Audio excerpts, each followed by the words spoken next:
ವೀಕ್ಷಕರೇ, ಯಾರು ಎಷ್ಟೇ ಅಟ್ಟಹಾಸವನ್ನು ಮೆರೆದರೂ ಕೂಡ ಒಂದಲ್ಲ ಒಂದು ದಿನ ತಕ್ಕ ಪ್ರಾಯಶ್ಚಿತ ಆಗಲೇಬೇಕು. ಈ ಸಾಲಿಗೆ ಅಮೆರಿಕ ಅಧ್ಯಕ್ಷ ಡೊನಾಲ್ಡ್ ಟ್ರಂಪ್ ನಿದರ್ಶನ.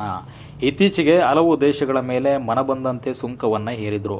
ಟ್ರಂಪ್ ಉಚ್ಚಾಟದ ಸ್ವಲ್ಪ ದಿನಕ್ಕೆ ಅಮೆರಿಕದಲ್ಲಿ ತೀವ್ರ ಮುಖಭಂಗ ಎದುರಾಗಿದೆ. ಟ್ರಂಪ್ ಅವರ ತಿಳಿಗೇಡಿತನಕ್ಕೆ ಅಮೆರಿಕ ಸುಪ್ರೀಂ ಕೋರ್ಟ್ ಛೀಮಾರಿಯನ್ನು ಹಾಕಿದೆ. ಅಷ್ಟಕ್ಕೂ ಅಮೆರಿಕ ಸುಪ್ರೀಂ ಕೋರ್ಟ್ ಹೇಳಿದ್ದೇನು? ಇನ್ಮುಂದೆ ಟ್ರಂಪ್ ವಿತಂಡವಾದಕ್ಕೆ ಬ್ರೇಕ್ ಬೀಳುತ್ತಾ? ಭಾರತದ ರಫ್ತುದಾರರಿಗೆ ಸುಂಕ ಕಡಿಮೆಯಾದರೆ ಏನೆಲ್ಲ ಲಾಭ? ಒನ್ ಬೈ ಒನ್ ಡೀಟೇಲ್ ಆಗಿ ನೋಡ್ತಾ ಹೋಗೋಣ. ಸ್ನೇಹಿತರೆ, ಅದಕ್ಕೂ ಮುನ್ನ ನೀವು ನಮ್ಮ ಚಾನೆಲನ್ನು ಸಬ್ಸ್ಕ್ರೈಬ್ ಆಗಿಲ್ಲ ಅಂದರೆ ಸಬ್ಸ್ಕ್ರೈಬ್ ಆಗಿ. ಸ್ನೇಹಿತರೆ, ಅಮೆರಿಕ ಅಧ್ಯಕ್ಷ ಡೊನಾಲ್ಡ್ ಟ್ರಂಪ್ ಎರಡನೇ ಬಾರಿ ಅಧಿಕಾರಕ್ಕೆ ಬರುವ ಮುಂಚೆ ಅವರ ನಡೆಯನ್ನು ನೋಡಬೇಕಿತ್ತು. ಅಮೆರಿಕದ ಘನತೆಯನ್ನು ಎತ್ತಿ ಹಿಡಿಯುತ್ತೇನೆ, ಇಲ್ಲಿ ತನಕ ಆಗಿದ್ದೇ ಬೇರೆ, ನಾನು ಅಧಿಕಾರ ವಹಿಸಿಕೊಂಡ್ರೆ ಆಗೋದೇ ಬೇರೆ ಎಂದು ಟ್ರಂಪ್ ಒಂದಾದ ಮೇಲೊಂದರಂತೆ ಹಸಿ ಸುಳ್ಳುಗಳನ್ನು ಹೇಳಿದರು. ಅಮೆರಿಕದಲ್ಲಿ ಹೆಚ್ಚು ಭಾರತೀಯರು ಪೌರತ್ವ ಪಡೆದುಕೊಂಡು ಅಲ್ಲೇ ಇರುವ ಕಾರಣ ಮೋದಿ ಅವರನ್ನು ಕೂಡ ಕರೆಸಿಕೊಂಡು ಪ್ರಚಾರವನ್ನು ಮಾಡಿದರು. ಜನರು ಸಹ ಇಲ್ಲ ಚೇಂಜ್ ಆಗುತ್ತೆ ಅಂದ್ಕೊಂಡಿದ್ರು, ಆದರೆ ಆಗಿದ್ದೇ ಬೇರೆ. ಅಕ್ಷರಶಃ ಟ್ರಂಪ್ ಮಾಡಿದ್ದು ತುಘಲಕ್ ದರ್ಬಾರ್. ಜಾಗತಿಕವಾಗಿ ಅಲ್ಲೋಲ ಕಲ್ಲೋಲವನ್ನು ಮಾಡಿದ್ರು. ರಾಷ್ಟ್ರಗಳ ನಡುವೆ ಬೆಂಕಿಯನ್ನು ಹಚ್ಚಿದ್ರು. ಮನಬಂದಂತೆ ತೆರಿಗೆಯನ್ನು ಹೇರಿದ್ರು. ಭಾರತ ರಷ್ಯಾದಿಂದ ತೈಲ ಖರೀದಿ ಮಾಡುತ್ತೆ ಅನ್ನೋ ಕಾರಣದಿಂದ 50% ತೆರಿಗೆಯನ್ನು ಹಾಕಿದ್ರು. ಬೇರೆ ಬೇರೆ ದೇಶಗಳು ಭಿಕ್ಷೆಯನ್ನು ಬೇಡಿದ್ರೂ ಪರವಾಗಿಲ್ಲ, ಹೀಗೆ ತನ್ನ ದೇಶ ಮಾತ್ರ ಅಭಿವೃದ್ಧಿಯಾಗಿರಬೇಕು ಅನ್ನೋ ಮನಸ್ಥಿತಿಯಲ್ಲಿ ಅಂದಾ ದರ್ಬಾರ್ ಮಾಡಿದ್ರು. ಸ್ನೇಹಿತರೆ, ಟ್ರಂಪ್ ಅಧಿಕಾರಕ್ಕೇರಿ ಒಂದೇ ಒಂದು ವರ್ಷ ಆಗಿರೋದು. ಆ ಒಂದೇ ವರ್ಷದಲ್ಲಿ 9 ರಾಷ್ಟ್ರಗಳ ಮೇಲೆ ಸುಂಕ ಸಮರವನ್ನು ಸಾರಿದ್ರು. ಹೀಗೆ ಒಂದೊಂದು ದೇಶಗಳ ಮೇಲೆ ತೆರಿಗೆಯನ್ನು ಏರಬೇಕಾದ್ರೂ ಒಂದೊಂದು ಕಾರಣವನ್ನು ನೀಡಿ ತನ್ನ ನಿರ್ಧಾರವೇ ಸರಿ ಎಂದು ಸಮರ್ಥನೆಯನ್ನು ಮಾಡಿಕೊಂಡ್ರು. ಯಾವುದೇ ಅತಿಯಾದರೂ ಸಹ ಅದು ಒಂದಲ್ಲ ಒಂದು ದಿನ ಅದಕ್ಕೆ ಅಂಕುಶ ಬೀಳಲೇಬೇಕಲ್ವಾ? ಈಗ ಅದೇ ಆಗಿದ್ದು.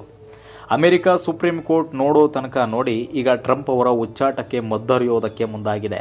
ನಿನ್ನೆ ಅಮೆರಿಕದ ಸುಪ್ರೀಂ ಕೋರ್ಟ್ ಮಹತ್ವದ ತೀರ್ಪೊಂದನ್ನು ನೀಡಿದೆ. ಭಾರತ ಸೇರಿ ಯಾವುದೇ ದೇಶಗಳ ಮೇಲೆ ಸುಂಕ ಏರಿರುವುದು ಕಾನೂನು ಬಾಹಿರ ಕ್ರಮ ಎಂದು ಛೀಮಾರಿಯನ್ನು ಹಾಕಿದೆ. ಸ್ನೇಹಿತರೆ, ಅಷ್ಟಕ್ಕೂ ಟ್ರಂಪ್ಗೆ ಯಾವುದೇ ದೇಶಗಳ ಮೇಲೆ ಸುಂಕವನ್ನು ಏರೋದಕ್ಕೆ ಅಧಿಕಾರ ಇಲ್ಲ.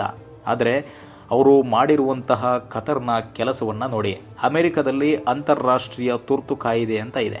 ಈ ಕಾಯಿದೆ ಪ್ರಕಾರ ಯುನೈಟೆಡ್ ಸ್ಟೇಟ್ಸ್ ಅಧ್ಯಕ್ಷರು ದೇಶದ ಭದ್ರತೆ, ವಿದೇಶಿ ನೀತಿ ಅಥವಾ ಆರ್ಥಿಕತೆಯ ಮೇಲೆ ಬಾಹ್ಯ ಅಪಾಯ ಉಂಟಾದರೆ ಮಾತ್ರ ತುರ್ತು ಆರ್ಥಿಕ ಕ್ರಮಗಳನ್ನು ತೆಗೆದುಕೊಳ್ಳಬಹುದು.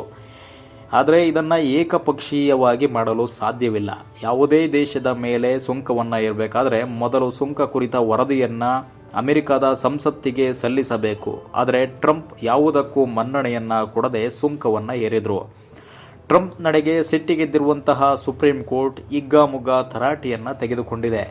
ಕಾಯ್ದೆ ಪ್ರಕಾರ ಯಾವುದೇ ಕಾನೂನನ್ನು ತರಲು ಏಕಪಕ್ಷೀಯವಾಗಿ ಸಾಧ್ಯವಿಲ್ಲ. ನೀವು ನಿಮ್ಮ ಅಧಿಕಾರ ವ್ಯಾಪ್ತಿಯನ್ನು ಮೀರಿ ಹೇಗೆ ಆದೇಶವನ್ನು ಹೊರಡಿಸಿದ್ರಿ ಎಂದು ಚಾಟಿಯನ್ನು ಬೀಸಿದೆ. ಹಾಗಾದರೆ ಸುಪ್ರೀಂ ಕೋರ್ಟ್ ಚಾಟಿ ಬೀಸಿದ ಕೂಡಲೇ ಟ್ರಂಪ್ ತಮ್ಮ ತೆರಿಗೆ ಆದೇಶವನ್ನು ಹಿಂಪಡೆಯುತ್ತಾರಾ? ನೋಡೋಣ ಸ್ನೇಹಿತರೆ. ಟ್ರಂಪ್ ತೆರಿಗೆ ಆದೇಶವನ್ನು ಕೋರ್ಟ್ ಅಕ್ರಮ ಎಂದು ಘೋಷಿಸಿದರೆ ಅವರು ತಮ್ಮ ಆದೇಶವನ್ನು ಹಿಂಪಡೆಯಲೇಬೇಕು. ಇಲ್ಲಾಂದರೆ ಸರಿಯಾದ ಕಾರಣವನ್ನು ನೀಡಿ ಸುಪ್ರೀಂ ಕೋರ್ಟ್ನಿಂದ ತಿದ್ದುಪಡಿಗೆ ವಿನಾಯಿತಿಯನ್ನು ಪಡೆಯಬಹುದು. ಇವೆರಡರಲ್ಲಿ ಟ್ರಂಪ್ ಯಾವುದನ್ನು ಆಯ್ಕೆ ಮಾಡ್ತಾರೆ ಕಾದು ನೋಡಬೇಕಿದೆ. ಸ್ನೇಹಿತರೆ, ಇನ್ನು ಭಾರತ ಸೇರಿದಂತೆ 90 ದೇಶಗಳ ರಫ್ತುದಾರರಿಗೆ ಸಹ ಅಮೆರಿಕದ ಸುಪ್ರೀಂ ಕೋರ್ಟ್ ಆದೇಶ ಗುಡ್ ನ್ಯೂಸನ್ನು ನೀಡಿದೆ. ಭಾರತದ ಮೇಲೆ 50% ಏರಿದ್ದಂತಹ ಟ್ರಂಪ್ ಇತ್ತೀಚೆಗೆ ತೆರಿಗೆಯನ್ನು 18ಕ್ಕೆ ಇಳಿಸಿದರು. ಈಗ ಒಂದು ವೇಳೆ ತೆರಿಗೆ ರದ್ದಾದರೆ ರಫ್ತುದಾರರು ನೆಮ್ಮದಿಯ ನಿಟ್ಟುಸಿರನ್ನು ಬಿಡ್ತಾರೆ. ಈಸಿಯಾಗಿ ಭಾರತದಿಂದ ಅಮೆರಿಕಕ್ಕೆ ತಮ್ಮ ಪ್ರಾಡಕ್ಟ್ಗಳನ್ನು ರಫ್ತನ್ನು ಮಾಡ್ತಾರೆ.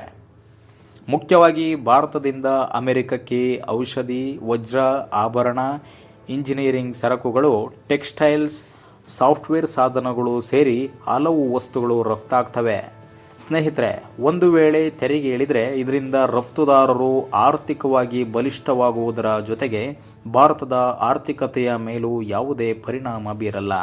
ಭಾರತದ ಕಂಪನಿಗಳಲ್ಲಿ ಉತ್ಪಾದನೆ ಹೆಚ್ಚಾಗುತ್ತೆ. ತೆರಿಗೆ ಕಡಿಮೆಯಾದ ಕಾರಣ ಭಾರತದಲ್ಲಿ ಹೊಸ ಕಂಪನಿಗಳು ತಲೆ ಎತ್ತುವುದಕ್ಕೆ ಅನುವು ಮಾಡಿಕೊಡುತ್ತೆ. ಅಮೆರಿಕದಲ್ಲಿ ಹೊಸ ಗ್ರಾಹಕರನ್ನು ಆಕರ್ಷಿಸುವುದು ಕೂಡ ಸುಲಭ ಆಗುತ್ತೆ. ಭಾರತದ ಎಕಾನಮಿ ಬೂಸ್ಟ್ ಆಗುತ್ತೆ. ಇದರಿಂದ ಭಾರತದಲ್ಲಿ ಹೆಚ್ಚು ಉದ್ಯೋಗಾವಕಾಶಗಳು ಸಿಗ್ತಾ ಹೋಗ್ತವೆ. ಭಾರತದಿಂದ ಮಾರುಕಟ್ಟೆ ಜಗತ್ತಿನಾದ್ಯಂತ ವಿಶಾಲ ಆಗ್ತಾ ಹೋಗುತ್ತೆ.